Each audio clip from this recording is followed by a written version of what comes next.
But I still believe that I don't believe floodgates will open, but there will be some movement in the market. And when that happens, the top talent, the talent that has the best capability, isn't going to stay. I really don't believe they will stay if they feel their values are compromised. And if they feel that the organization has not either taken a stance, perhaps taken no stance, or hasn't responded positively. Hi, and welcome to another episode of the Hiring Excellence Podcast. I'm Johnny Campbell, CEO of SocialTalent, and I'm joining you today from Villarosa in Sitges outside Barcelona, where we've brought together a bunch of fantastic talent leaders to talk about the topics that are burning right now, what's on their mind. And one of those topics we're going to discuss today with one of those fantastic leaders. We have Joanne Feely from AMS joining us today, and we're going to be jumping into a hot topic, a topic that matters massively to me personally, and I know to Joe as well, and that's the state of DEI today, where we are in 2025 on this.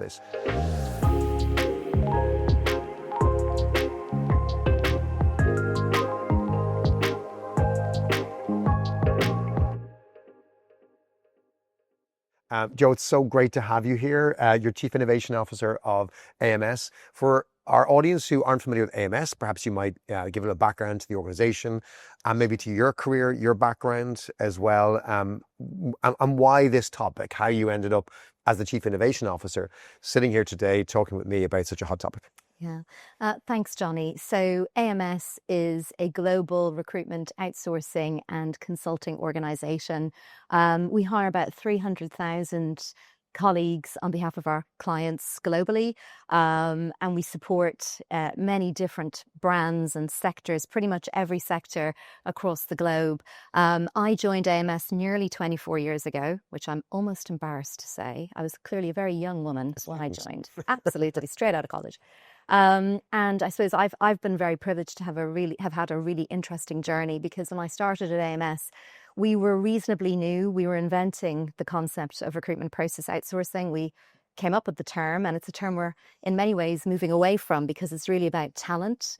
And we're really moving towards the concept of talent orchestration and orchestrating all the elements of talent. And DEI is a really important topic within that. So my role as Chief Innovation Officer is to keep our services current and to make sure that we're taking all the trends that we see in the market, all of the challenges that we see our kind of vast portfolio across the globe dealing with, and really synthesize those into a set of services that support clients going forward. And this is, I probably have said every year for the last 5 years that this is a really exciting time to be in this industry.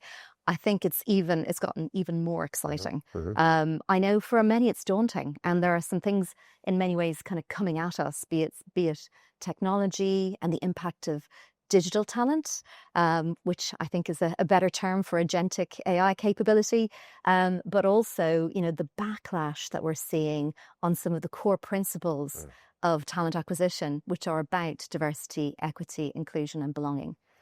I share your enthusiasm for the change, and I think we're in the minority. I think maybe there's something wrong with us, that we get excited by massive change. I think it's an amazing time to work in talent acquisition and talent. I think it will look very different in 2 years than it does today, 5 years certainly. I embrace that. I love that. But you're right. There were a lot of change, not all of it positive, right? And we have had a huge change very quickly on the topic of DEI.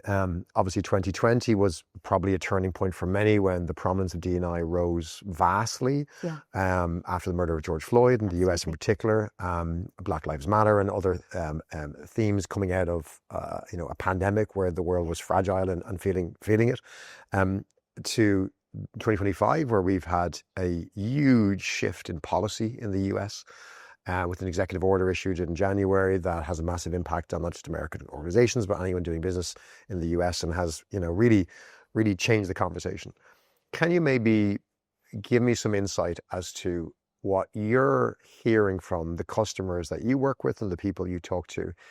What are some of the issues out there? What are some of the fears, maybe some of the questions people are grasping with? Or maybe can you even describe the change, as you see it, and how it affects organizations? Well, I think first of all, it's at the end of the day, we're in a people-based business, and it kind of cuts to the core. in many ways, it cuts to the value set of most individuals who are engaged, most leaders who are engaged in talent acquisition, because really we're here to promote fair practices no matter what. And so I think that there's been a bit of a head scratching moment, because it's sort of an attack on the very core of what we do as practitioners. And I think now that even though that was only January, a little bit of the fog has settled and people are really now getting pragmatic about what to do. So obviously we've had a whole bunch of executive orders, as you said.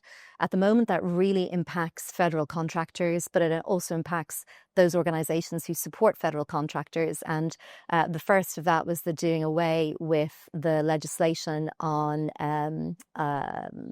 affirmative action, which, in my time, I used to be a recruiter in the US many years ago, and affirmative action was such a monumental piece of legislation at the time. So that's been done away with. And I think what we're seeing now is, whereas the performative aspects of DE&I were so important, prove it to me, prove it that having a diverse organization is going to outperform competitors. That was the imperative at the very start of this journey. And I think we've spent an awful lot of time really proving it and working on the performative aspects. And now what we're seeing is organizations needing to move away from those performative aspects.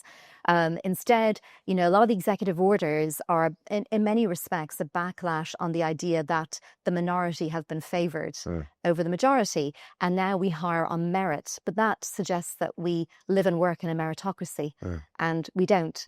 And I suppose if you were to pare back, and this is when I talk to a lot of TA leaders, what they're really looking at now is paring back the terminology on DEI, and saying, at the end of the day, it's about fairness. Are we really not going to pay people fairly? Are we really not going to treat people fairly? So if you kind of take the headlight or the headline away and look at it from a very pragmatic perspective, I am encountering lots of TA leaders that are not really changing their practices. What they're doing is they're not shining a spotlight on it. They're not looking at the performative measures anymore. Whereas before, even there was a legislative requirement in some jurisdictions to report on, and we still have it in Europe, obviously, with the Equal Pay Act. Whereas before, we were actively, in AMS, we were taking targets on how we could present diverse slates and also increase representation, and increase representation in a targeted way. Absolutely seeing organizations moving away from it, but moving away from the measurement, but not moving away from the practice, and really looking at how they can rename the practice to keep it going, because it feels like a moment in time. It feels like this will come back. At the end of the day, I was just looking at a report, and it's kind of based on some of the measures that McKinsey brought out back in the early 2000s, when all of this sort of diversity and inclusion, as it was often known at the time, came out around the performance of organizations who have a more diverse leadership. At the time, it was about leadership, and obviously it's infused way further down the organization. And those organizations with better representation still outperform their peers by 35%. It's a fact. So are we really going to move away from that fact? I doubt that we are. So, but if you look at some of the facts around that 35%, the fact that we are in a world where there are talent shortages everywhere. We have an aging population. We have birth rates declining. We have multi-generational population, workforce for the first time, all working together. There are a number of different people issues that are making up the workforce. And so it's really hard to see how the core aspects of DEI are going away in that sort of smorgasbord of what we have to deal with. There's a lot to unwrap there. Let me start with the kind of branding piece. So you're right, DEI gone.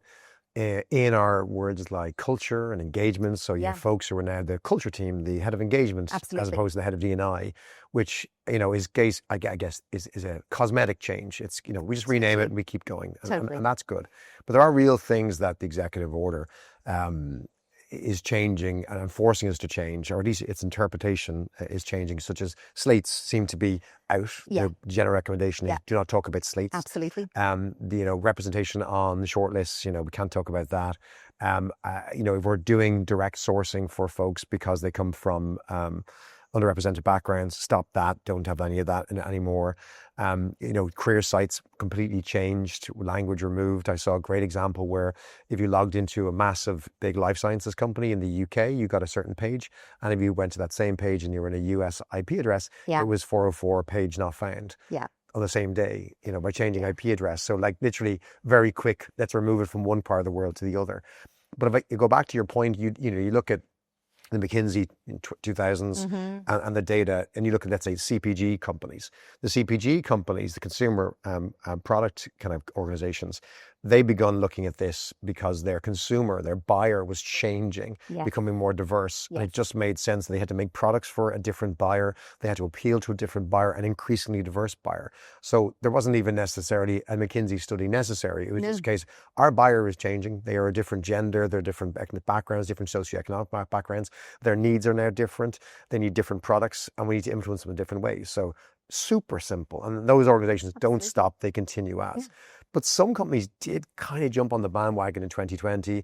They put the rainbow sign up on their Twitter handle. They did all this kind of stuff. They went all in after never doing it before. And whilst I would love to believe that all we're doing is changing the name, there are companies who have shut down activities, let go whole teams, said, don't mention any of this again, like it never happened. So there are many camps. There isn't a kind of, everyone's just doing it this way. We are in different camps, organizations are doing, and some are doing it for genuine business reasons. Like if you have millions of dollars wrapped up in federal contracts, the risk posed by this is potentially just too much to take. Yeah. So how do you see those different camps? How are people navigating it? What's the impact of that? Do you think the talent, to your point, which is becoming increasingly scarce, will care? Do you have evidence of this? Yeah. A lot of issues, a lot of questions, but what do you think? Well, I don't have evidence of that particular point yet, but I think that evidence is going to come, especially as we know that, the generation that's emerging now, whether it's Zs or alphas, cares about purpose. We know that's through so much. There's so much out there on what's really attracting that particular, generation, and it will be purpose. And so purpose and culture are so entwined. I know because we run the graduate recruitment and the campus recruitment teams for many of our organizations, that is still the number one thing that graduates look at. They go straight to the purpose page, and they will, we've seen tranches of candidates in that particular part of the hiring cycle exit themselves from certain organizations if they just don't see it posted. It matters. Right. Okay, so maybe they don't have the power, they're not at management level, but they will. They'll be there someday, and actually they're a very important cohort. There's many organizations that rely on that sort of talent coming up from below and infusing to above, and that will matter. But it's very interesting because we see exactly as you've described, right? So what you described on a job board, we're seeing it everywhere. We see organizations disassociating themselves from their same entity in the US. So it's, I hate to say this is just a US issue. That would be really simplifying the challenge, right? The reality is it is predominantly a US challenge, but everybody in the rest of the world is sitting back and watching. And some are taking note and some aren't. And some are saying, in spite of that, we're doing this. We have a number of clients who are saying exactly that. They're disassociating. They're European, they're APAC entities. We're kind of disassociating from that, even if they're pulling back very visibly from programs that they have won awards for in the past. They're not doing so in other aspects of the world. I've seen a report in the news that President Trump is calling French companies and demanding to know what they're doing around DEI. So that reach is extending outside the US, whether we like it or not. Yeah. There's probably unique demographics going on at the moment around talent. Like we are in a situation where we have these two tensions between Gallup saying that in their last poll published last month that we have the highest levels of desire to move job that we've had in 11 years. And then we have the lowest levels of attrition we've seen in probably the same amount. So people want to move jobs more than they've ever, but they're not. Yeah. That will break at some point, right? And they will both reconcile themselves again and will have some sort of movement in the market.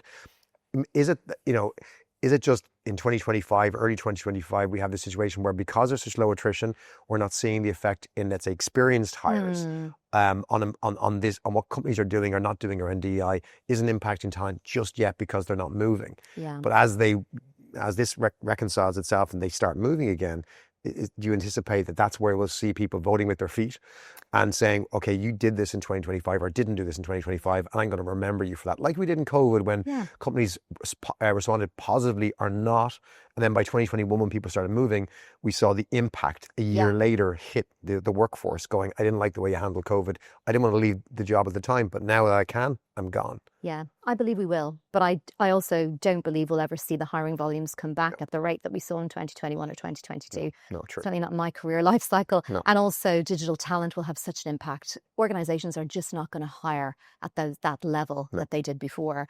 But I still believe that I don't believe floodgates will open, but there will be some movement in the market. And when that happens, the top talent, the talent that has the best capability, isn't going to stay.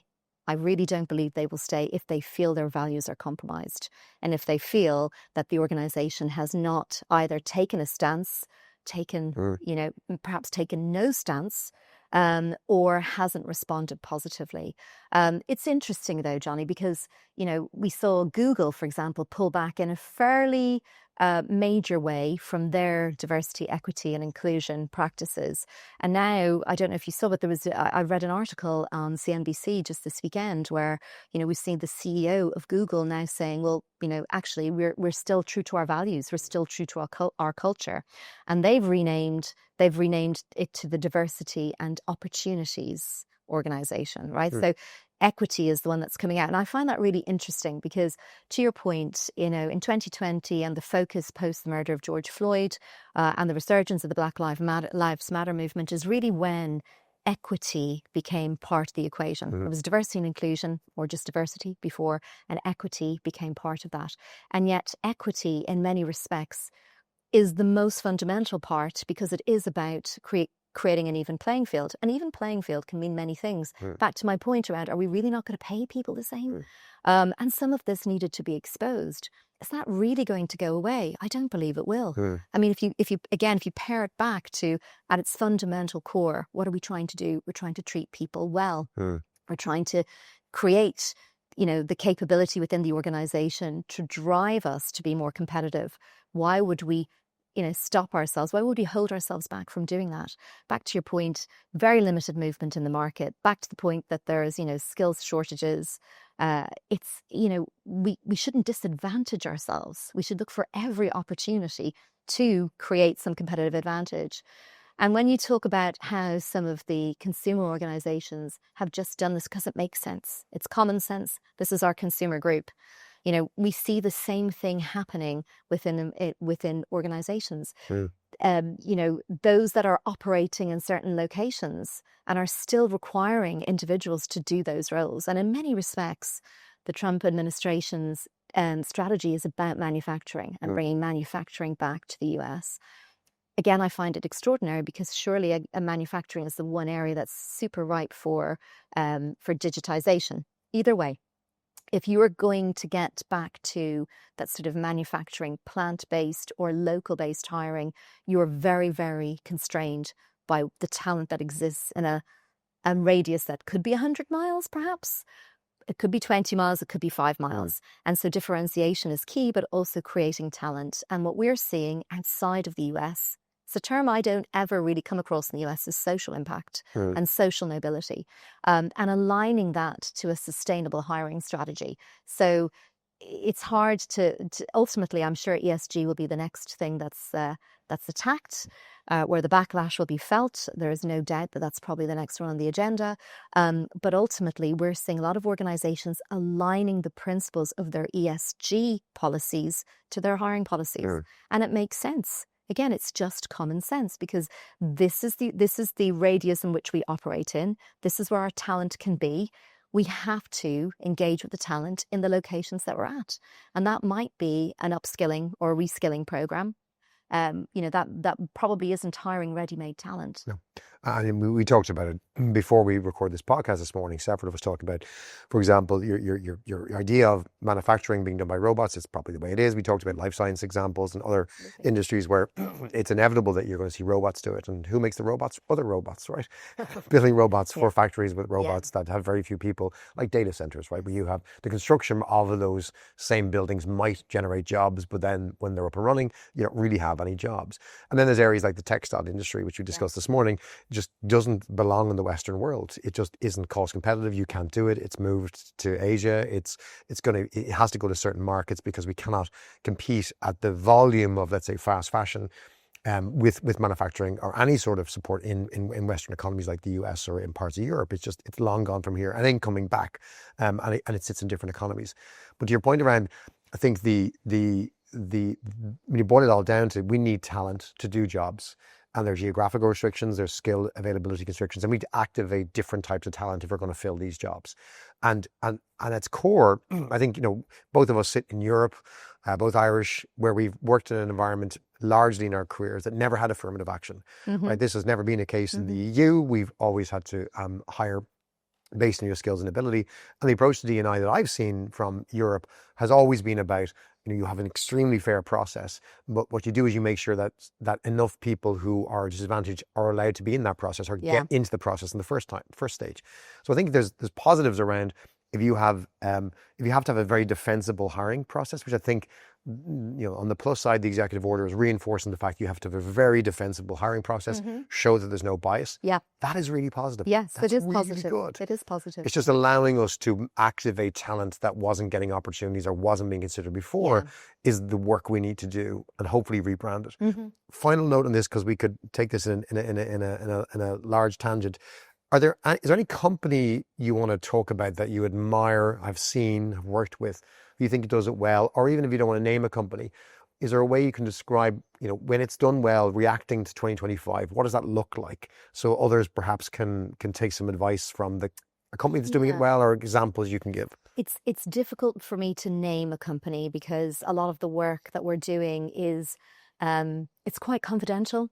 What we're doing with a lot of organizations, and particularly those that do have federal contracts, who want to, on the one hand, be true to their values and remain a culture that's inclusive, but at the same point in time, comply with legislation. There's a real kind of rub there to make sure those two things can coexist, and they can coexist. So we're supporting organizations. We've got a diagnostic that we have adopted. We've had a DEI diagnostic for some time, and we've worked with a number of organizations in supporting them, ensuring that their hiring processes are inclusive, etc. Whereas now we're looking at that diagnostic. We've refocused it to help organizations look at their policies, make sure that to your point, the wording of those policies is still about inclusivity. It is about having the key measurements, but those measurements are not in any way controversial when it comes to the executive order. Those executive orders have not been passed into legislation yet, obviously, but there's anticipation that there will be, or that at least for federal contractors, they were made to be that way. So we're looking at how we can help with the language, how we can help with, sort of separating what is a requirement from an audit perspective, but what actually is a practice perspective that can remain, so that these two things can coexist. And we're getting a lot of traction, particularly with, formerly heads of DEI, who are often now called heads of inclusion, heads of culture, to your point.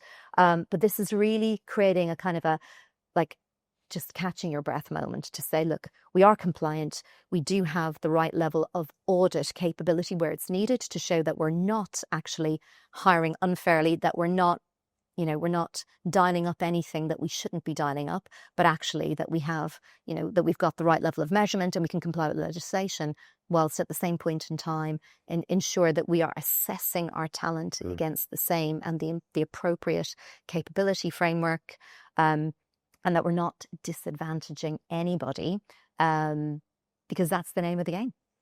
Anyone watching this episode or listening, if they hear that you might have a solution for them, they're interested in knowing more about the diagnostic, about the work you do with organizations, about getting some guidance, what's the best way to reach out to AMS, or do you have a product offering they should be searching for? Yeah, they can search for that DEI diagnostic on our website. we are ams.com. They can also message me on LinkedIn. I happen to run a DEI BCOE within AMS. At the end of the day, we're a talent organisation, so we won't be backing down on our commitments to DEI and to supporting the organisations that we support and having the most inclusive and fair hiring processes whilst helping them be legislatively compliant. And that's the same whether you're a US organisation, European, there's so much European legislation at the moment on disability and accessibility, and there's audits that need to be done. We're supporting lots of organisations across the world doing very different things actually in different jurisdictions. We're seeing a real focus in the UK at the moment on social mobility, particularly since the riots in the UK in September, where this really, the Equality Act really brought that to the fore. So we're still very, very busy ensuring that organisations are compliant whilst maintaining that culture. It's good to hear. Joe, thanks for joining us today. Really appreciate it. Pleasure. And thank you for joining us and listening today or viewing the show. Hopefully that's given you some food for thought, given you some structure and ideas about what you can be doing around your D&I policies within your organization, how you're framing them, how you're still doing the good work while being compliant. We'll be back next week with another episode. Don't forget to follow us on LinkedIn, or YouTube, or subscribe on Apple or Spotify, wherever you find your podcasts. We'll be back with another great talk next week. Until then, thanks and take care.